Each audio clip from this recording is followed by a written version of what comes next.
The news of Evelyn's sudden death hit me like a blow that knocked the ground from under me. That Sunday, with the sun hiding behind a thick layer of clouds, seemed synchronized with the emptiness that settled in my chest. Evelyn, always vibrant and full of life, had left without warning. As the phone rang insistently, I could barely comprehend how the world around me continued its normal course while mine was falling apart. The lawyer's voice sounded grave and serious on the other end of the line. He was a man with a tone so formal that every word seemed to weigh a ton. "Mr. Harper, I am sorry for your loss. We need to schedule the reading of your wife's will. It will be on Thursday at 2 in the afternoon. Be prepared for some revelations." His voice sounded distant, as if he were speaking from another reality. Evelyn had always been a woman of mysteries, and that call only made my head spin with unanswered questions. What else could she have hidden? On Thursday, the sky seemed to reflect my state of mind, grey and oppressive, as if even nature were in mourning. I walked slowly to the lawyer's office, an old red brick building with tall windows and heavy curtains. Every step I took echoed on the marble floor, increasing the sense of emptiness in my chest. The entrance hall was decorated with plants that seemed as alive as I felt dead inside. Upon entering the conference room, I was enveloped by an almost palpable silence. The only thing breaking this stillness was the soft hum of the air conditioner, an almost irritating presence at that tense moment. The room was austerely decorated, with dark wood furniture and shelves full of legal books. The dim light from the ceiling lamps created shadows that seemed to dance on the walls, giving the room a somber and introspective air. Across the large polished table sat a man I had never seen before. He looked lost, with his hands nervously crossed in his lap and a distant gaze fixed on the void. His appearance was that of someone who had cried more than he could bear. His red and swollen eyes told me that he too was deeply affected by Evelyn's loss. Who could he be? And why was he there? The lawyer, a thin man with a stiff posture and well-groomed grey hair, entered the room with a stack of papers and a serious expression. "Mr. Harper, Mr. Williams, please have a seat," he said in a voice that seemed accustomed to announcing bad news. His words echoed in the room, resonating in my mind as I tried to prepare for what was to come. I sat down, trying to keep my composure, but the whirlwind of emotions inside me was about to explode. What could Evelyn have hidden from me? What was that strange man doing there? Every passing second felt like a century, and I knew nothing would be the same again. The lawyer, with a solemn air, began the session. "Good afternoon, gentlemen," he said in a grave tone that seemed to increase the tension in the room. "We are gathered here for the reading of Evelyn Harper's will." He paused for a moment, adjusting his glasses with calculated precision, as if giving time for each word to sink deeply. His eyes moved from me to the man sitting on the other side of the table. "This is John Williams," he announced with a heavy formality that seemed to add even more weight to the name. "He was a close friend of Evelyn's." My hands began to sweat and my heart raced. A close friend? Who was this man, and why had Evelyn never mentioned him to me? As I tried to process this new information, a wave of conflicting emotions invaded my mind. Curiosity, distrust, and a burning jealousy began to mix, forming a tight knot in my stomach that seemed to pull all my sanity into a bottomless abyss. John Williams, a name so common but laden with a mystery I needed to unravel. He sat there, as uncomfortable as I was, avoiding my gaze and focusing on his hands, which he clenched so tightly that his knuckles were white. His disturbing presence made my blood boil and my heart pound erratically. Why was he here at a moment that should be mine alone, to deal with the loss of the woman I loved? The lawyer continued to speak, but his words became an indistinct blur as my mind raced to understand what was happening. Questions piled up without answers, and John's silence only increased my frustration. "Evelyn, what other secrets did you keep? Why didn't you tell me about John?" I felt the truth was there, about to be revealed, but the pain of betrayal and the uncertainty about the future were consuming me. The room, with its walls adorned with diplomas and certificates, seemed to close in around me. Every detail of the decor, every muffled sound of footsteps in the hallway intensified the feeling that something was terribly wrong. John's presence, which until that moment was just a stranger, now became a threatening enigma, a specter hovering over what was left of my life with Evelyn. With the knot in my stomach tightening, I tried to stay calm and wait for events to unfold. The revelation of John as a close friend of Evelyn was just the beginning of a nightmare I could never have imagined facing. I knew the storm of emotions inside me was only beginning, and the worst was yet to come. John seemed to struggle to find words, his eyes avoiding mine as he tried to compose himself. I could see his hands trembling, and he swallowed hard several times before he could speak. I'm sorry for your loss," he finally said, with a trembling voice that almost got lost in the heavy silence of the room. Every syllable seemed to carry an unbearable weight, as if he were bearing a huge guilt. He paused, his wavering gaze meeting mine for a brief moment, only to quickly look away, as if the intensity of the confrontation was unbearable. "Evelyn was a very special person to me too," he continued, with an even more trembling voice, as each word fell on me like a stone. We had a relationship. I was her lover." Those words, simple and direct, had the effect of an earthquake. The ground seemed to open under my feet, and a feeling of vertigo took over me. The room, with its austere walls and formal environment, suddenly became a battlefield where all my certainties and trust shattered. My wife, the woman with whom I had shared years of laughter, dreams, and even arguments, had a lover. The revelation was a direct punch to the stomach, leaving me breathless and full of a pain I could hardly describe. Anger and sadness began to mix, forming a whirlwind of emotions that threatened to engulf me. The anger was like a burning fire, scorching through my soul with fierce intensity. How could she do this to me? How could she betray the trust I placed in her, the vows we exchanged? And the sadness, cold and relentless, was like a sea of despair pulling me down, drowning me in waves of disappointment and pain. The woman I thought I knew had a secret life I never imagined. John continued to stare at the floor, his guilt evident in every nervous movement he made. He seemed to be consumed by shame, and I could see he was struggling with his own emotions, trying to find a way to deal with the guilt consuming him. He had been a part of Evelyn's life that I had never known, and now he was there, sharing this dark secret with me as if it could lighten the burden he carried. My body was rigid, my fists clenched so tightly that my fingers ached. I wanted to scream, to confront him, but the words were stuck in my throat, unable to come out. The knot in my stomach tightened more and more, and I felt as if I was about to explode with so much repressed emotion. How should I react to this? What should I do now? Evelyn's betrayal left me ungrounded, directionless. The lawyer, sensing the unbearable tension, tried to intervene, but his voice seemed distant, as if he was speaking from a place far away. What mattered now was the pain crushing my heart and John's devastating confession, leaving me adrift in a sea of confusing and painful emotions. The revelation was just the beginning of a new nightmare, a new reality I never imagined facing. The lawyer, seemingly immune to the emotional chaos unfolding around us, adjusted his glasses once more and began reading the will with a monotonous and professional voice. Every word that came out of his mouth was a rope tightening around my heart.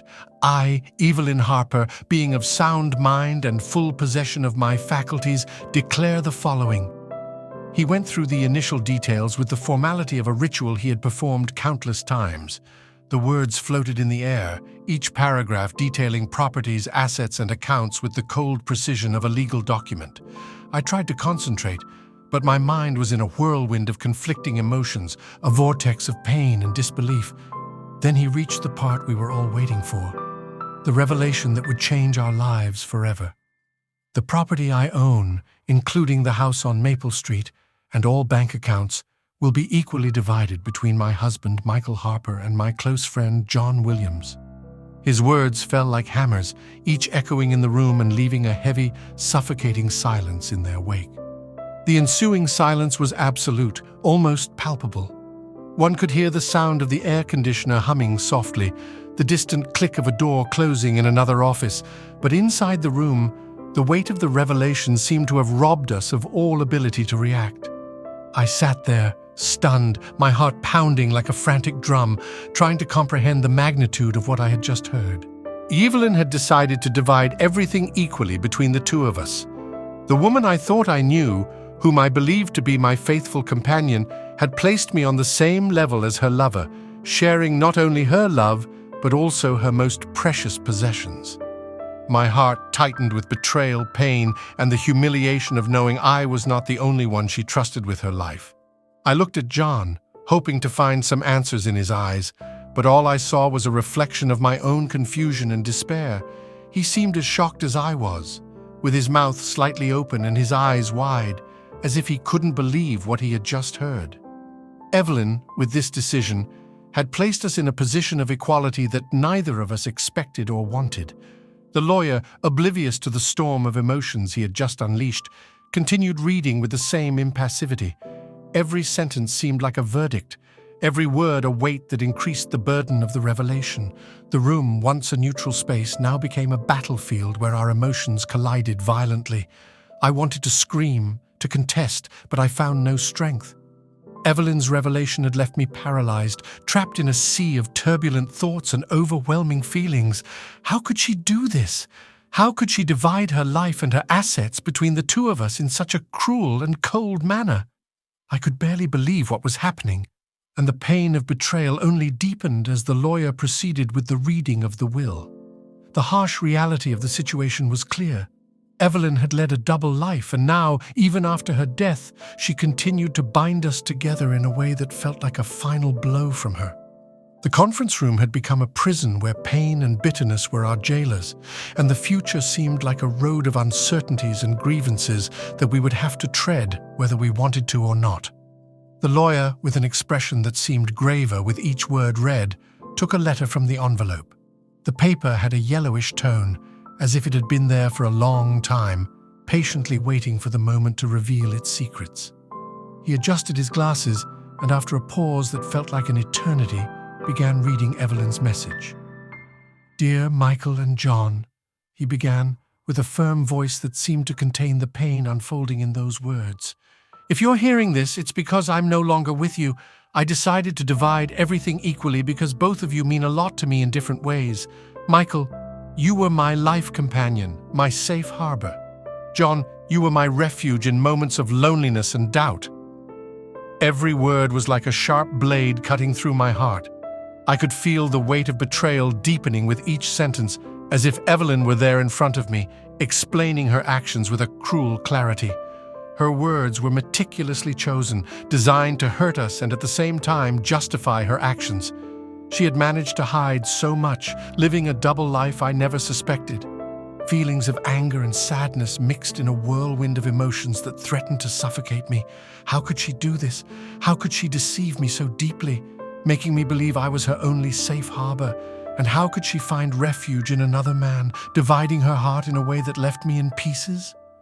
The lawyer continued reading, his voice echoing in the room like an unyielding judge pronouncing a final sentence.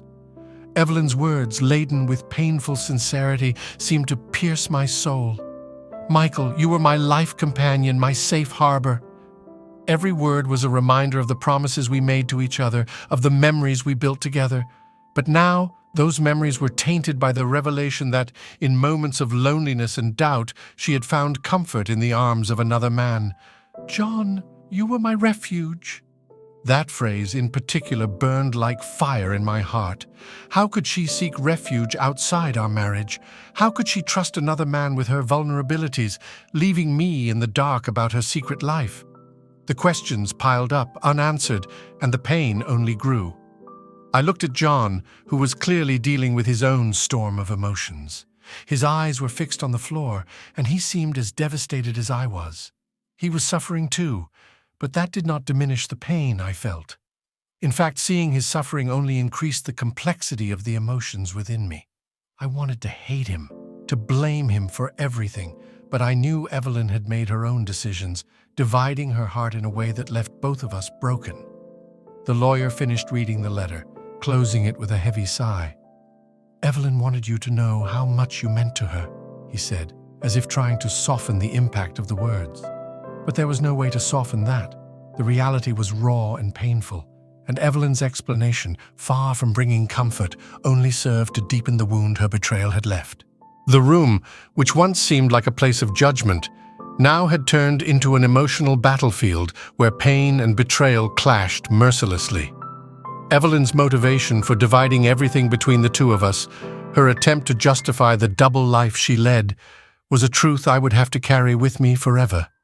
She had left a legacy of pain, and the only thing left was to try to find a way to move forward, even with a broken heart. The lawyer, with a severe expression and a solemnity that seemed heavier than the air in that room, took a second letter from the envelope. The paper, fragile and yellowed by time, had my name written in Evelyn's elegant handwriting.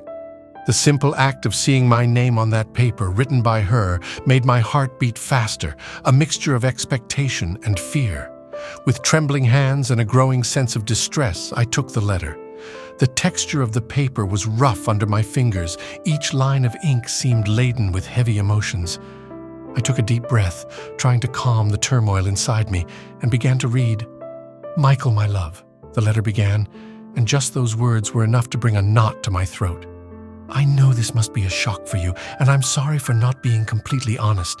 I loved you deeply, but there were parts of me I couldn't share. John came into my life at a time when I felt lost, and he gave me a new perspective. I don't want you to feel less loved because of this." Each sentence was a knife that pierced my heart with precision.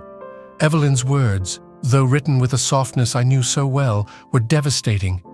They revealed a side of her I had never perceived, a part of her soul she had kept hidden from me. Tears began to stream down my face, hot and salty, as I tried to digest the depth of her confession. She continued, each line seeming harder to read than the last. "I know our life together was marked by moments of joy and challenges, and for that reason I am sorry for seeking comfort elsewhere. John offered me a perspective I didn't know I needed, a vision that helped me deal with my own demons. But please understand, this does not diminish the love I always had for you." The letter was an attempt to justify what to me was unjustifiable. Evelyn was trying to explain how she had gotten lost, how she had sought and found comfort in another man's arms. The pain of betrayal was almost unbearable, but her words also forced me to see the complexity of the situation, to understand that even in the midst of betrayal, she still loved me in a way that was deep and true. I know I'm asking a lot, but I hope one day you can find it in your heart to forgive me. I never wanted to hurt you, and if I could go back, I would do everything differently. My love for you was real and sincere, and that is what I want you to remember about me." The final words of the letter left a crushing emptiness. She was not just asking for forgiveness, she was leaving me with a huge responsibility to reconcile the love I knew she had for me with the betrayal that now marked our relationship. I was trapped in a labyrinth of emotions, not knowing how to find the way out. Even in death, Evelyn was trying to justify her actions, trying to make me see that her love for me was true despite everything. The tears continued to fall, and I felt torn between the love I still felt for her and the devastating pain of her betrayal. What remained of us, of our life together, was now contained in these few lines of a letter she wrote with such care, but left a deep scar on my heart. I looked at the letter one last time, trying to absorb all the emotions it carried and put it back in the envelope. The pain was palpable, a constant presence I knew I would have to learn to live with. Evelyn was gone, but her words, her confessions, remained with me, like an echo of a love that was both beautiful and painful, a love I would have to learn to understand and accept despite everything. John, with a face pale and marked by anguish, took the letter the lawyer handed him. His trembling hands could barely hold the envelope, the paper quivering as if about to crumble under the weight of those words. He carefully tore the edge of the envelope, revealing the letter Evelyn had written to him. As John unfolded the paper, the silence in the room seemed to grow even thicker, almost palpable. The tension was suffocating, and every movement he made seemed to drag in slow motion. He began to read in silence, and even without hearing the words, I could see the pain spreading across his face, like a shadow obscuring any trace of hope or joy. John's eyes, already red and swollen from crying, seemed to glisten with deep sadness as he absorbed every word written by Evelyn. The lines he read were a reflection of a part of her that I never knew, a part that sought refuge and comfort in someone who wasn't me. "John, you were a light in my life when everything seemed dark," the letter began, and I could imagine every word echoing in his mind, laden with overflowing emotion. "Thank you for being by my side and giving me strength when I needed it most. I hope you find peace knowing that I loved you in a way I never thought possible." These words, even though not spoken aloud, were like knives that penetrated my heart. It was evident that Evelyn truly cared for him, that he had occupied a place in her life and in her heart that I never knew existed. The sincerity and depth of feeling expressed in her letter made it clear to me that she had found in John a comfort that I, in some way, could not provide. The pain in my own eyes was a reflection of the pain I saw in John's. It was a shared pain, but of such different natures. For him, it was the loss of an intense and meaningful connection, a love that flourished in the shadows of a secret relationship. For me, it was the pain of betrayal, the discovery that my marriage had been tainted by a clandestine love I never suspected existed. I wondered how I could compete with that. How could I compare my love, which had always been open and sincere, with a love that flourished in secrecy and clandestinity? Evelyn had found in John something that seemed as vital to her as the air she breathed. The idea that I was not enough, that there was something in me that failed to completely satisfy her emotional needs, was a devastating blow to my self-esteem and my understanding of our relationship. John finished reading the letter, and with tears streaming down his face, he held it against his chest as if it were a precious treasure, a last reminder of the love he shared with Evelyn. His expression was a mix of pain and gratitude, a portrait of the complexity of emotions he was experiencing. Seeing the depth of his pain only increased mine, reinforcing the reality that Evelyn truly loved this man in a way that was intense and true. I felt crushed by the weight of the revelation, unable to understand how Evelyn managed to divide her heart so completely between the two of us. The letter to John was a painful reminder that even in her absence, Evelyn continued to unite us in a way that was both cruel and inescapable. The reality that I would have to deal with the presence of this other man in her life, even after her death, was a truth that overwhelmed me. Evelyn had left a legacy of love and pain, and we were now trapped in a storyline that seemed to have no end. After the devastating reading of the will, we left the room in an oppressive silence, each of us immersed in a storm of thoughts and emotions. The narrow, dimly lit hallway of the lawyer's office seemed to stretch infinitely, each step echoing like a painful reminder of the revelations we had just faced. The air was heavy with the tension hanging between us, an invisible but impenetrable barrier. John, with slumped shoulders and a face marked by guilt, approached me. His eyes, still brimming with tears, desperately sought mine as if he were searching for some form of redemption. He stopped a short distance away, hesitating for a moment, as if weighing his words. "Michael, I am so sorry for all this," he began, his voice low and filled with remorse. "I never wanted to cause anyone pain. Evelyn told me she loved you very much, and I believe she really wanted you to know that her love for you was true." His words felt like a punch in the gut. I didn't know whether to feel anger or pity for him. The idea that Evelyn had spoken of me to him, that he knew aspects of our relationship that I didn't even know, was almost unbearable. He was a stranger to me, yet somehow he had been a vital part of the life of the woman I loved. I looked at him, trying to find a response, but my mind was in chaos. My life had been turned upside down, and now I was standing before a man who, despite being an intruder in my life, seemed as lost as I was. The pain and confusion in his eyes were a mirror of my own emotions. Evelyn had left us a heavy burden, a web of complicated feelings we would have to untangle together, whether we wanted to or not. John took a step forward, the expression of remorse on his face deepening. "I know this doesn't change anything, but I wanted you to know that it was never my intention to hurt you. Evelyn always spoke of you with so much affection, and I could see how much she cared. I just hope that one day you can find some kind of peace with all this. I wanted to scream, to accuse him of stealing something precious from me, but the words were stuck in my throat. What could I say that would really make a difference? The revelations of that day had turned my life into a field of emotional wreckage, and John's words, however sincere, were incapable of rebuilding what had been destroyed. I need some time to process all this, I finally managed to murmur, my voice sounding strange and distant, even to myself. It's a lot to handle at once. John nodded, his eyes revealing deep sadness. I understand, he said, stepping back, as if wanting to respect my space and the time I needed. If you need to talk, I'll be around, and I hope you can find some solace, even though it seems difficult right now. I just nodded, not knowing what else to say.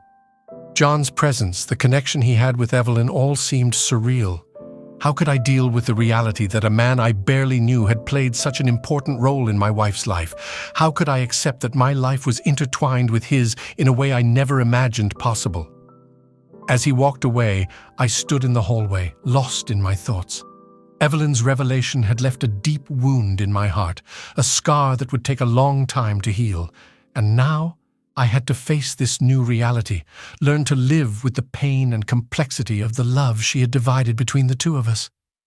The journey toward acceptance and healing would be long and difficult, and I didn't know if I was ready to face it. In the days following the reading of the will, I isolated myself from the world. The weight of the revelation and the loss of Evelyn created an emotional storm that left me completely adrift.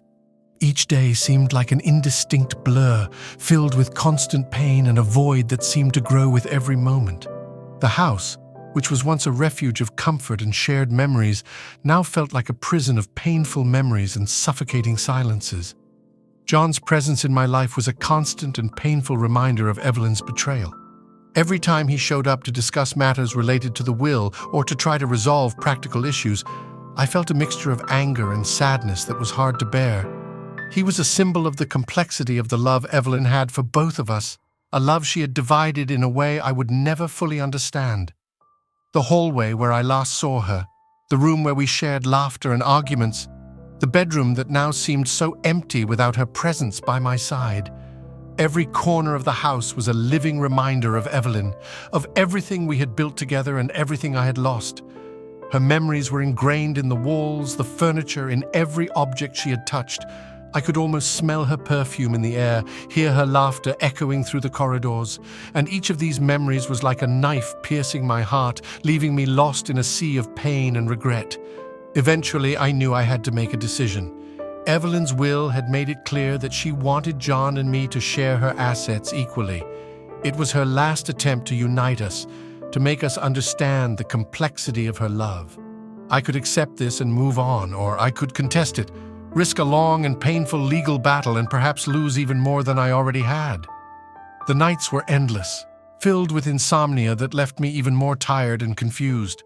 I spent hours walking through the house, looking at old photos, recalling happy moments and trying to find some peace amid the chaos. Every conversation with the lawyer was torture, a constant reminder that my life was in ruins and that I needed to find a way to move forward.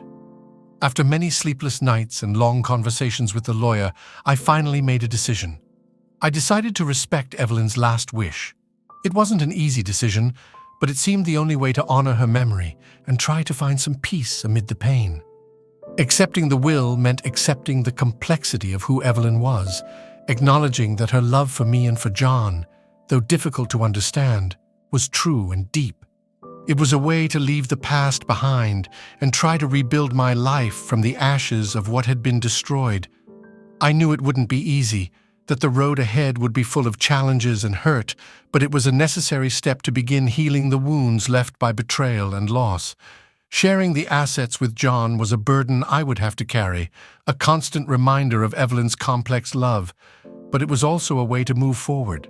It was an attempt to find a new beginning amid the pain, to accept that the past couldn't be changed and that the future, however uncertain and difficult it seemed, still lay ahead of me. With time, perhaps I could find a way to forgive Evelyn, to forgive John, and to forgive myself for not seeing the signs, for not being able to prevent the tragedy that befell our lives. The decision to respect Evelyn's last wish was a first step toward healing, a step toward accepting a new reality I would have to learn to live with. In the end, I realized that Evelyn had left something far more valuable than her material possessions. Her departure and the revelations that followed taught us a profound lesson about the complexity of human relationships and the transformative power of forgiveness. The will, which initially seemed like a cold and impersonal document, turned into a mirror that reflected Evelyn's true essence and the challenges she faced in her life. The path to this understanding was not easy. John and I, who were complete strangers before all this, were united by the woman we loved.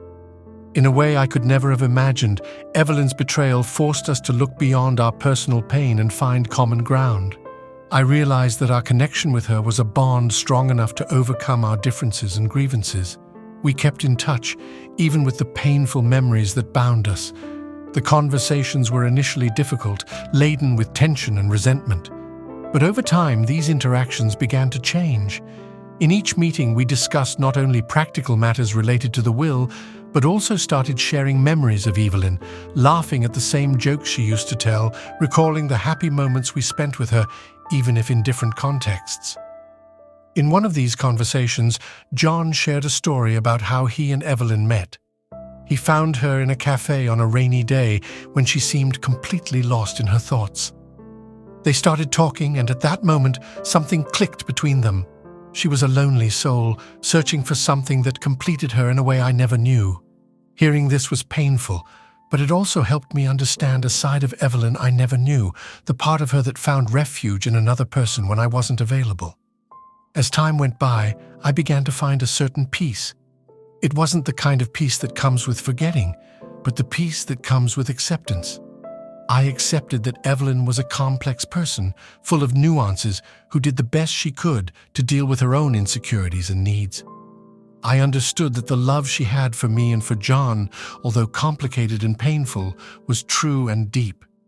Evelyn, even in her absence, taught us that love can take many forms and that sometimes accepting the unexpected is the only way to move forward. Her life and choices were a constant reminder that human relationships are intricate and often incomprehensible, but also full of potential for healing and growth.